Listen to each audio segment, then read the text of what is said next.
నమస్తే. తెలంగాణ రాష్ట్రంలో వికలాంగులకు సంబంధించినటువంటి విషయంలో కాంగ్రెస్ పార్టీ మేనిఫెస్టోలో పెట్టిన విధంగా 6,000 రూపాయలకు సంబంధించినటువంటి పింఛన్ను పెంచాలని, దాంతో పాటుగా వికలాంగులకు సంబంధించినటువంటి చాలా సమస్యలు, ముఖ్యంగా బస్సు ట్రావెల్ విషయంలో కానివ్వండి, మిగిలినటువంటి చాలా విషయాలలో కూడా వికలాంగులను ఆదుకోవాల్సినటువంటి అవసరం ఉందని వికలాంగులు అయితే కోరుకుంటా ఉన్నారు. మనతో పాటుగా వికలాంగుల హక్కుల పోరాట సమితికి సంబంధించినటువంటి విహెచ్పిఎస్ సభ్యులందరూ కూడా మనతో పాటుగా ఉన్నారు. అసలు ఏంటి వీరి యొక్క సమస్యలు ఏంటి అడిగి తెలుసుకుందాం. దాదాపు వేలాది మంది వికలాంగులకు సంబంధించినటువంటి ఆ హక్కులను పొందడానికి వీరైతే ఒక మీటింగ్ అయితే పెట్టుకోవడం జరిగింది. అన్న, అసలు ఏంటి, మీరు ఏం కోరుకుంటా ఉన్నారు? కాంగ్రెస్ పార్టీ మేనిఫెస్టోలో మీకోసం ఏమేమి పెట్టింది? అప్పుడు వికలాంగుల హక్కుల పోరాట సమితి 2007 ఆగస్టు 28న మాదిగ రిజర్వేషన్ పోరాట సమితి వ్యవస్థాపక అధ్యక్షులు వికలాంగుల హక్కుల పోరాట సమితిని ఏర్పాటు చేయడం జరిగింది. వికలాంగుల హక్కుల పోరాట సమితి ఏర్పాటు చేసిన నాడు కేవలం 200 రూపాయలు మాత్రం వికలాంగుల పెన్షన్ ఉండేది. ఆ రోజు నుంచి ఈ రోజు వరకు కూడా అధికారంలో ఏ పార్టీ వచ్చినా కూడా ఆ పార్టీ వికలాంగులకి మోసం చేస్తుంటే, ఆ పార్టీ నాయకులు మోసానికి మమ్మల్ని చేస్తున్నా కూడా ఆ మోసానికి గురి కాకుండా ఎప్పటికప్పుడు వికలాంగులో ఉన్నటువంటి సమాజాన్ని మేల్కొల్పుతున్నది మాదిగ రిజర్వేషన్ పోరాట సమితి, వికలాంగుల హక్కుల పోరాట సమితి. మొన్న 2024 ఎలక్షన్ల కంటే ముందు, అంతకంటే ముందు 3,000 రూపాయల పెన్షన్ తీసుకుంటున్నా కూడా 6,000 రూపాయలు చేయాలని 2019 తర్వాత మేము ఉద్యమం చేసినాం. మా ఉద్యమానికి దిగి వచ్చినటువంటి మాజీ ముఖ్యమంత్రి చంద్రశేఖరరావు గారు జూన్ 9, 2023 నాడు వికలాంగుల పెన్షన్ 1,000 రూపాయలు పెంచుతానని హామీ ఇచ్చి జూలై ఆగస్టు నెలలో కూడా వికలాంగుల పెన్షన్ 4,000 రూపాయలు పెంచడం జరిగింది. కానీ నాటి నుంచి నేటి వరకు 4,000 రూపాయల పెన్షన్ మాత్రమే తీసుకుంటున్నాం. ఏదైతే కాంగ్రెస్ పార్టీ అధికారంలోకి వస్తే 6,000 రూపాయల పెన్షన్ ఇస్తానని మేనిఫెస్టోలో పెట్టిందో, ఆ పెన్షన్ ఇస్తానని మేనిఫెస్టోలో పెట్టి డిసెంబర్ నెలలో రాష్ట్రానికి ముఖ్యమంత్రి అయినటువంటి రేవంత్ రెడ్డి గారు 6 నెలలు గడుస్తున్నా కూడా వికలాంగుల పెన్షన్ గురించి కనీసం మాటైనా మాట్లాడకపోవడాన్ని నిరసిస్తూనే ఈరోజు వికలాంగుల హక్కుల పోరాట సమితి రాష్ట్ర కార్యవర్గ సమావేశాన్ని మేము ఏర్పాటు చేసుకోవడం జరిగింది. జూలై 5వ తారీఖు నుంచి రాష్ట్ర ప్రభుత్వం మీద వికలాంగుల హక్కుల పోరాట సమితి ఆధ్వర్యంలో, మాదిగ రిజర్వేషన్ పోరాట సమితి ఆధ్వర్యంలో మరో ఉద్యమానికి కూడా మేము సిద్ధమవుతా ఉన్నాం.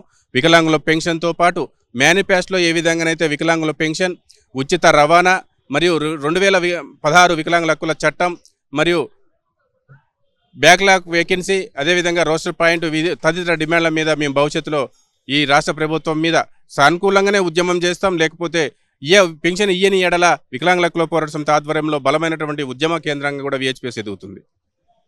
మీరు చెప్పండి, అసలు ఎందుకు ఈ 6 నెలలలో మీకు ఇవ్వాల్సినటువంటి 4,000 కాస్త 6,000 చేయడంలో ఎందుకు ప్రభుత్వం శ్రద్ధ చూపట్లేదు అనుకోవచ్చు? ఎందుకు చూపట్లే? ప్రభుత్వం మేము ఇస్తుంది అనుకున్నాం కానీ మరి జాప్యం చేస్తుండు.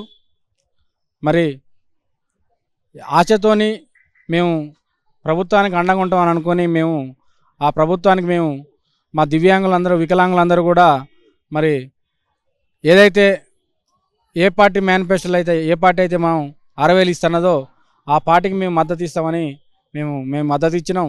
ఆ మద్దతు ద్వారా మా వికలాంగుల ఓటు బ్యాంకు ద్వారా ఈరోజు అధికారంలోకి వచ్చినటువంటి కాంగ్రెస్ పార్టీ కానీ, రేవంత్ రెడ్డి గారు కానీ మరి ఇస్తాడని ఆశతోనే మేము అనుకుంటున్నాం. కానీ మరి 6 నెలలు గడుస్తున్నా కానీ ఇంతవరకు కూడా పెన్షన్ మాట కానీ ఇంతవరకు మాట్లాడతలేరు. కాబట్టి మరి దానివల్లనే మేము ఒక ఉద్యమ కార్యాచరణ రూపొందిస్తున్నాం.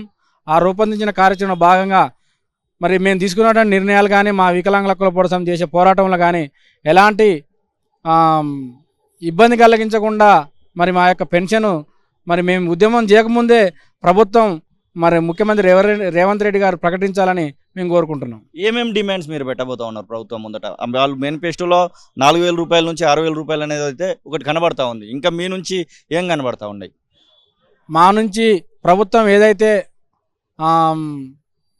పెన్షన్ ఇస్తున్నదో ఆ పెన్షన్ ఖచ్చితంగా కావాలని, ఉచిత రవాణా సౌకర్యం మరి గవర్నమెంట్ ఏదైతే ప్రవేశపెట్టిందో మహిళలకు, ఇది మరి వాళ్ళకు వేరే వాళ్ళందరూ కూడా మరి మాకు కూడా ఉచిత ఏదైతే 15% మాకు ఆపు ఛార్జ్ ఉందో దాన్ని ఫుల్గా మాకు వికలాంగులందరం కూడా బస్సు ఎక్కితే ఖచ్చితంగా ఫ్రీగా ఇవ్వాలని, అదేవిధంగా చట్టసభల్లో, పార్లమెంట్లో 7% రాజకీయ రిజర్వేషన్ కల్పించాలని డిమాండ్తో మేము ఇంకా ఉద్యమాన్ని ముందుకు తీసుకెళ్తాం.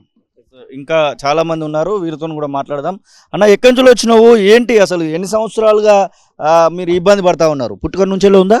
పుట్టుక నుంచే ఉండండి. 5 సంవత్సరాల తర్వాత నాకు పోలియో వచ్చిందండి.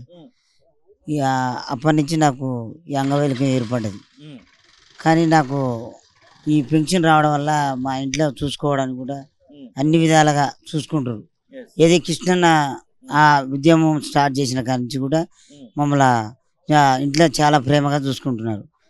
ఇప్పుడు 4,000 రూపాయల నుంచి 6,000 రూపాయలు చేస్తామని చెప్పారు, కానీ అధికారంలోకి వచ్చి 7 నెలలు అవుతా ఉంది. చేస్తారనేటువంటి నమ్మకం కలుగుతా ఉందా?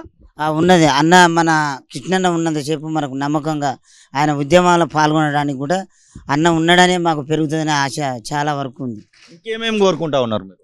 మేము ఉచిత బస్ పాసు, బ్యాంక్ లాక్ పోస్టులు, ఈ పింఛన్ పెరుగుదల, ఈ ఉపాధి కోసం, ఈ స్వయం ఉపాధికి ఏదైనా చేసుకోవడానికి, ఇవన్నీ చేసుకోవడానికి అన్న డిమాండ్స్ కోసం మేము కట్టుబడి ఉన్నాం. అసలైన తొలి వెలుగు. ఫాలో వాట్సాప్ @తొలి వెలుగు official.